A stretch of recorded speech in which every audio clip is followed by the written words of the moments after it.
সাংবাদিক দম্পতি সাগর সরোয়ার ও মেহেরুন রুনিকে হত্যাকাণ্ডের বিভিন্ন আলামত নষ্ট এবং ডিএনএ নমুনা অস্পষ্ট হওয়ায় হত্যাকারীদের শনাক্ত করা কঠিন হচ্ছে।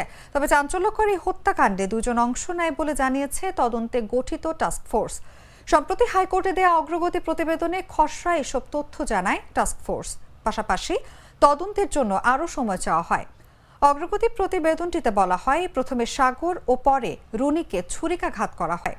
হত্যার আগে সন্তান মেঘকে নিয়ে একই খাটে শুয়েছিলেন তারা। ভেসারা রিপোর্টেও চেতনানাশক বা বিষ জাতীয় কিছু পাওয়া যায়নি। দুজনকে রান্নাঘরে থাকা ছুরি এবং বটি দিয়ে হত্যা করা হয়। ক্ষত নিয়েও তারা অনেকক্ষণ জীবিত ছিলেন। এই দম্পতির বাসায় আগে থেকে কেউ ছিল না এবং জোর করেও কেউ প্রবেশ করেনি। এদিকে টাস্কফোর্স প্রধান জানায়, আনুষ্ঠানিকভাবে এখনো কোনো প্রতিবেদন হাইকোর্টে জমা দেননি তারা। দায়িত্ব নেওয়ার পরপরই বিভিন্ন আলামত সংগ্রহের চেষ্টা করছেন তারা।